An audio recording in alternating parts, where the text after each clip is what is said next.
7 से 9 मई को पाकिस्तान द्वारा की गई सैन्य कार्रवाई पर भारतीय सेना ने नपातुला और सटीक जवाब दिया।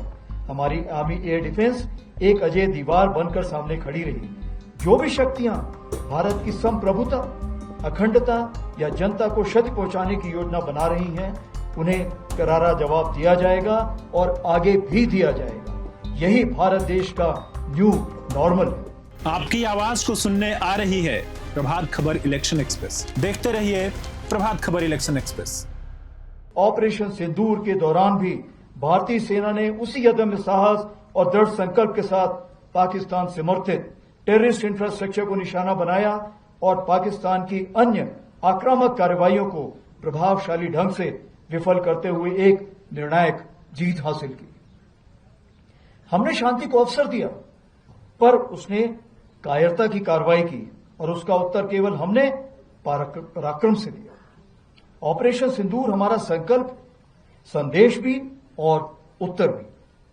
पहलगाम में हुई कायरतापूर्ण आतंकी हमला पूरे देश के लिए गहरी चोट था, लेकिन इस बार भारत ने सिर्फ शोक नहीं जताया, बल्कि ठान लिया कि अब जवाब निर्णायक होगा। देशवासियों का अटूट विश्वास और सरकार द्वारा दी गई रणनीतिक स्वतंत्रता से भारतीय सेना ने एक सुनियोजित, सटीक और निर्णायक जवाब दिया। भारतीय सेना ने 6 और 7 मई की रात को पाकिस्तान और पाकिस्तान ऑक्यूपाइड जम्मू एंड कश्मीर में 9 हाई वैल्यू आतंकवादी ठिकानों को निशाना बनाया, बिना किसी मासूम नागरिक को हानि पहुंचाए हुए। यह केवल जवाब नहीं था, यह स्पष्ट संदेश था कि आतंकवाद को सहारा देने वाले अब नहीं बचेंगे।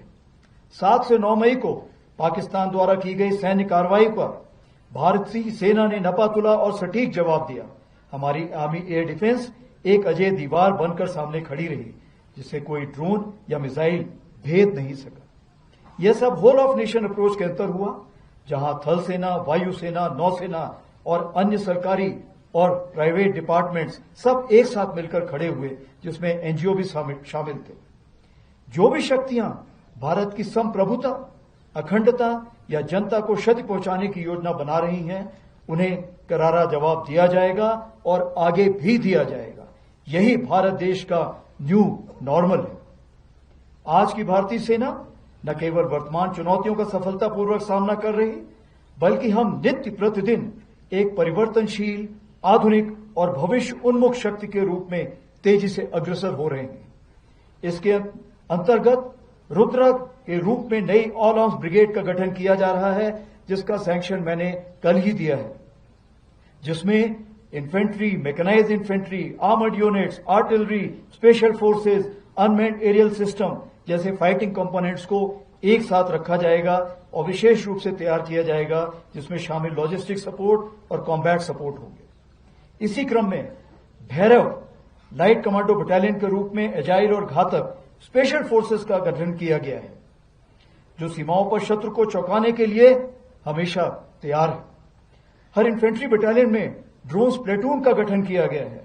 वहीं आर्टिलरी में शक्तिमान रेजिमेंट बनाई गई है, जो ड्रोन और काउंटर ड्रोन इक्विपमेंट और लॉयटर म्यूनिशन के साथ लैस होगी। हर रेजिमेंट में एक दिव्यास्त्र बैटरी भी बनाई गई है, जो कंपोजिट बैटरी होगी और इन्हीं सामानों से लैस होगी। इन चीजों के मद्देनजर हमारी मारक क्षमता अब आने वाले दिनों में कई गुना बढ़ जाएगी। उसी प्रकार से आर्मी एयर डिफेंस को स्वदेशी मिसाइल सिस्टम से इक्विप किया जा रहा है।